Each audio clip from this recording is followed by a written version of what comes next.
9 at 12:33. If you're just waking up, checking the gauge as the sun comes up, let me know what you've experienced at your place. We still have so much to do. We'll do that. We'll share your stories and your rainfall readings after the news. Going somewhere?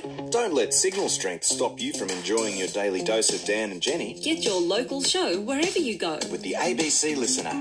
Dan and Jenny. Streaming live online with ABC Newcastle.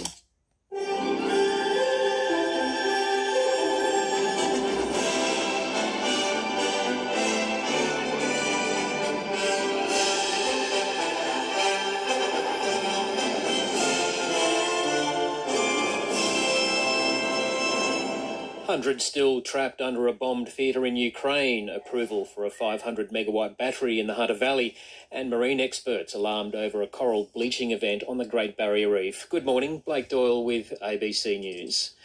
Ukraine's President Volodymyr Zelensky says hundreds of people remain trapped under the rubble of a theatre in the southern city of Mariupol. Barbara Miller reports from Lviv. In his daily address to the nation, Volodymyr Zelensky said 130 people had been rescued from the basement of a theatre where they were sheltering when it was bombed earlier this week. But the Ukrainian president said hundreds more remain trapped. He said Russia continued to hamper efforts to get people out of Mariupol, where conditions are said to be dire. In Lviv, officials say Russian missiles struck an aircraft maintenance plant in what was the first time since the war began that the city has been targeted. Barbara Miller, ABC News, Lviv.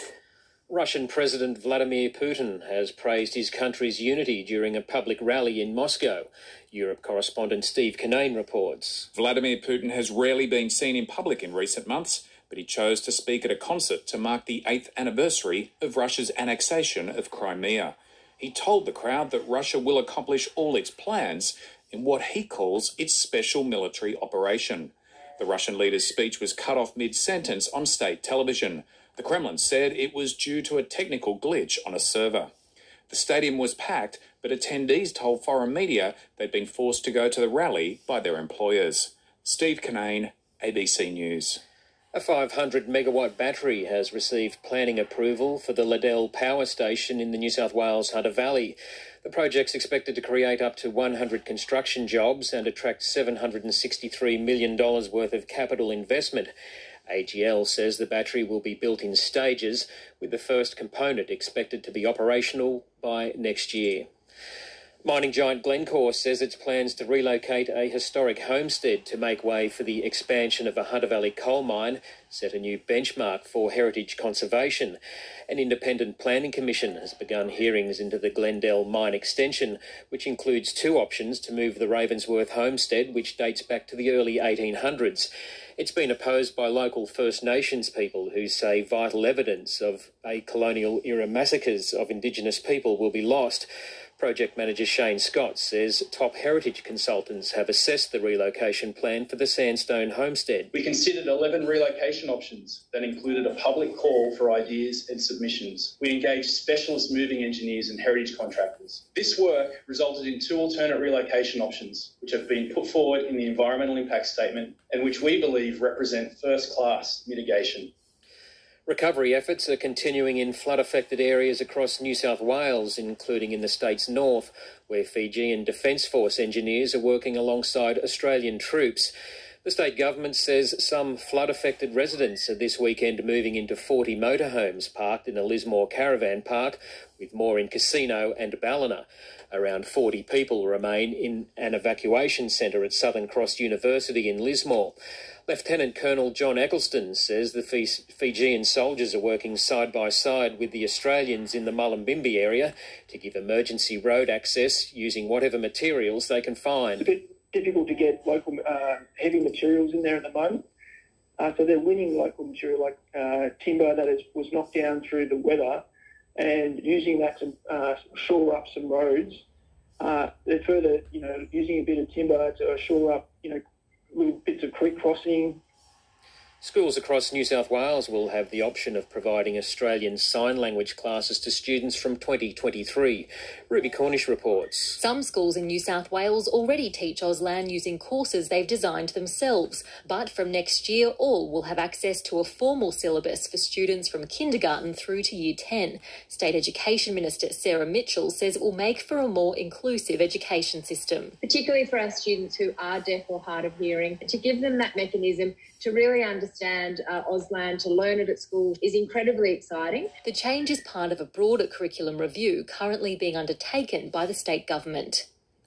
Still to come in this bulletin, a woman who slipped on a grape in a supermarket loses her long-running compensation battle. And in sport, the Knights keen to go back-to-back in front of a home crowd. A Canberra woman who slipped on a grape and fell over in a Coles supermarket in 2017 has lost her bid for compensation in the ACT Supreme Court. Elizabeth Byrne reports. The woman told the court she'd slipped on the grape while walking through the meat section of the supermarket where she was looking at the food on display. She's claimed ongoing disabilities after hurting her shin in the fall. Her lawyers told the court the shop had a duty of care and should have had better cleaning arrangements, but the court found that hadn't been proved.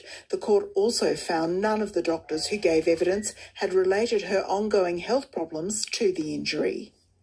The New South Wales Government has announced extra funding for shark mitigation measures following a fatal attack in Sydney last month.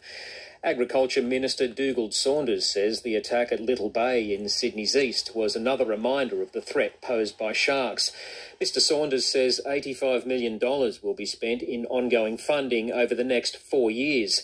He says an immediate $4 million will be spent on rapid response vessels and other measures up and down the coast. So based on the far north coast, around the Coffs Harbour coast, the south coast and also the Sydney metro area, to allow for smart drumlines to be rolled out really quickly and a response if an incident occurs, plus the drone research, the smart drumlines that we're increasing up and down the coast, and more resources around actually patrolling beaches as well.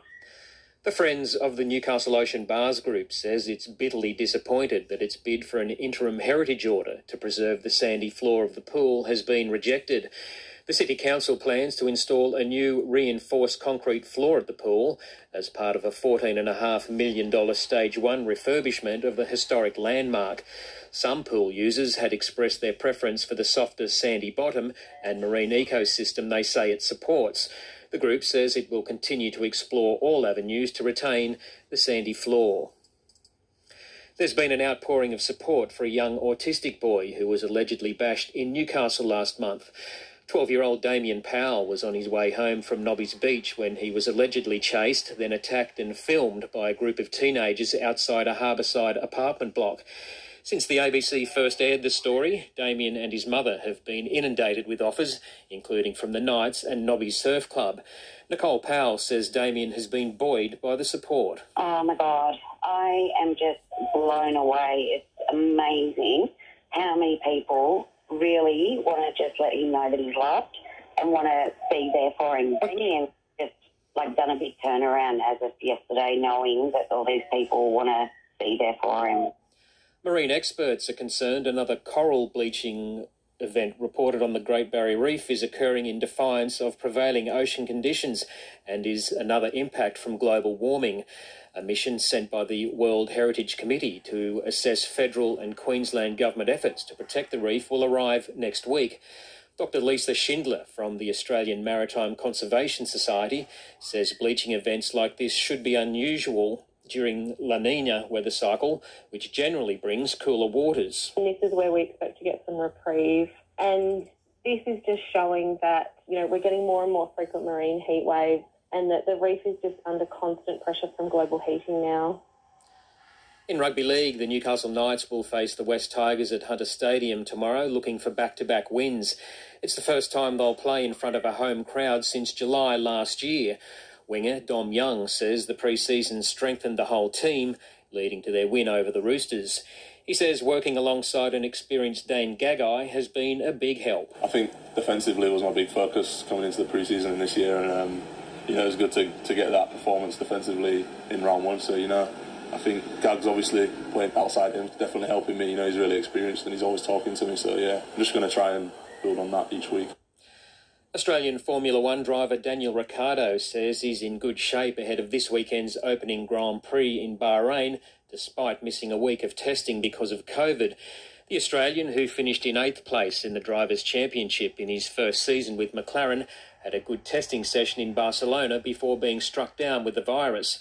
Ricciardo says while it was a setback, he still feels confident ahead of the race. Yeah, I missed some seat time, but I felt like we left Barcelona test in a good place, and I personally felt comfortable after that test, and I felt like we got a lot of laps done. So not ideal missing Bahrain test, but I still kind of carry a good kind of feeling in the car from Barcelona, and see where that takes me.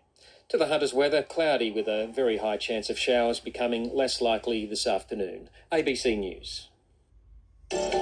From the coast to wine country, this is ABC Newcastle.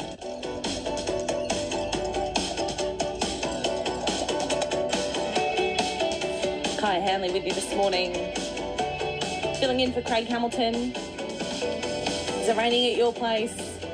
I was woken up early this morning by a bit of a downfall, but outside my window in Newcastle West right now, it's still slight breath of wind, cloudy, overcast, but there is a break in the clouds, and that will be the theme of the day. Perhaps some rain that will clear into your Saturday. I'll share some of the rainfall readings coming through with you very, very soon. You can text 0487 99 1233, but I messed up.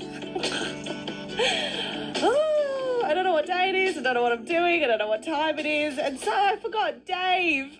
Sharky was like, hey, where was the surf report? Poor Delia got hammered with calls. Apparently Dave got some texts as well.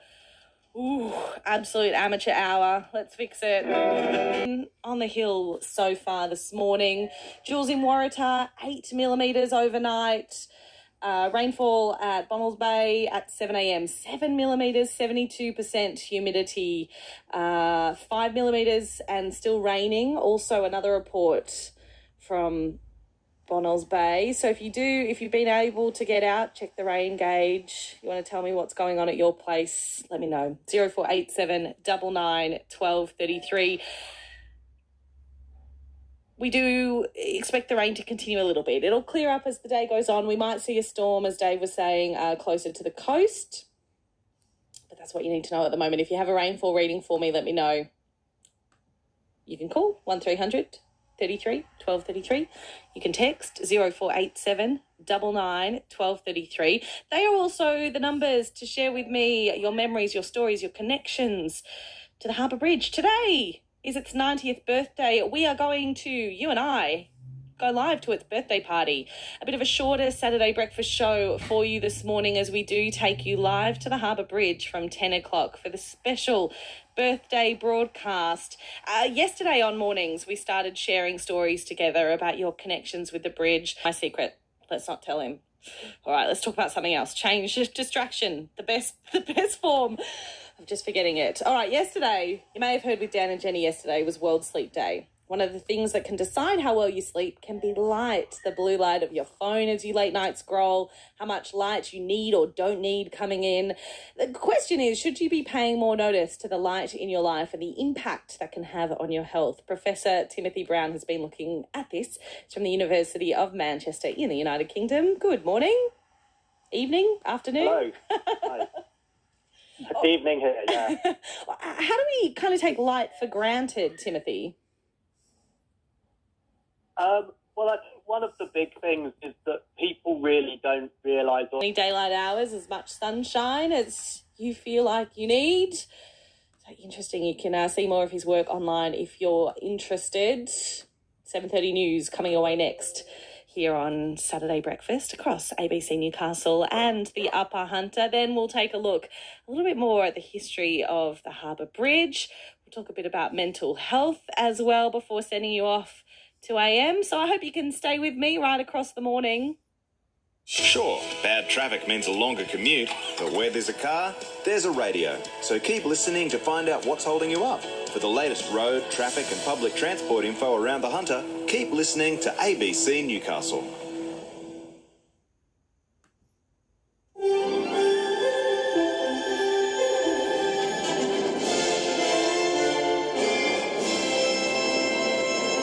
Good morning, Blake Doyle with ABC News. A 500 megawatt battery has received planning approval for the Liddell power station between Singleton and Muswellbrook. The project's expected to create up to 100 construction jobs and attract $763 million worth of capital investment. AGL says the battery will be built in stages, with the first component expected to be operational by next year. Mining giant Glencore says its plans to relocate a historic homestead to make way for the expansion of a Hunter Valley coal mine set a new benchmark for heritage conservation. An independent planning commission has begun hearings into the Glendale mine extension, which includes two options to move the Ravensworth homestead, which dates back to the early 1800s. It's been opposed by local First Nations people, who say vital evidence of colonial-era massacres of Indigenous people will be lost. Project manager Shane Scott says top heritage consultants have assessed the relocation plan for the Sandstone homestead. We considered 11 relocation options that included a public call for ideas and submissions. We engaged specialist moving engineers and heritage contractors. This work resulted in two alternate relocation options, which have been put forward in the environmental impact statement and which we believe represent first-class mitigation. Residents of inner-city suburbs that came under the smoke plume of the Wickham Wool Stores fire more than 2 weeks ago say they're still worried that their homes may have been showered in asbestos. Kath Fielden from Islington says the fallout area ranges from the Wool Stores right out to Waratah. She says the clean-up operation lacks consistency and that properties are being recontaminated. Places are cleaned, but because they're leaving it on the roofs, we had a windy day the other day, and my neighbour across the road, his place had been cleaned, but a chunk of asbestos that was, I don't know, about the size of a hamburger just fell off onto his driveway and shattered. Eventually, there'll be someone that we can sue. The founder of a charity that provides exercise for cancer patients is hopeful the service could be up and running again within months after having to close its doors last month. The Caden Centre at Warrabrook was left with no option but to shut its day clinic after running out of money. A petition to keep the doors open has received almost 9,000 signatures. Caden Centre founder Sue Clark-Petrolo says the centre needs either state government support or a corporate partner. The best thing we can have is a stable financial basis. Of course, fundraising and donations need to be a part of that. But we also need to have a financial base that is going to support us so we won't be in this position again. There's been an outpouring of support for a young autistic boy who was allegedly bashed in Newcastle last month. 12-year-old Damien Powell was on his way home from Nobby's Beach when he was allegedly chased, then attacked and filmed by a group of teenagers outside a harbourside apartment block. Since the ABC first aired the story, Damien and his mother have been inundated with offers, including from the Knights and Nobby's Surf Club. Nicole Powell says Damien has been buoyed by the support. Oh, my God. I am just blown away. It's amazing how many people really want to just let him know that he's loved and want to be there for him. Damien just done a big turnaround as of yesterday, knowing that all these people want to be there for him. To sport, and the Newcastle Jets scored 4 second-half goals to down Wellington at Hunter Stadium last night. Olivia Boumal scored a brace to get the party started against Wellington, who were down several regulars to international duty. The win lifts the Jets to 8th on the ladder, 3 points out of the top 6. In rugby league, Newcastle Knights winger Dom Young says the team will take the confidence from their round 1 win into this weekend's match. The Knights will meet the West Tigers at Hunter Stadium tomorrow afternoon in a triple-header event. They're looking for their second win after a surprise win over the Roosters. Young says the hard work from their pre-season was evident. I think we just had a really good pre-season. Everyone's been really working hard and trusting that, and I think that showed round 1. And obviously a win against the Roosters like that, everyone's really confident, so we're going to look to take that into this week. To the Hunters' weather, cloudy with a high chance of showers becoming less likely this afternoon. A top of 25 for Newcastle, 25 also for Maitland and Singleton, 24 further up the valley in Scone. For more local news, search ABC Newcastle News online.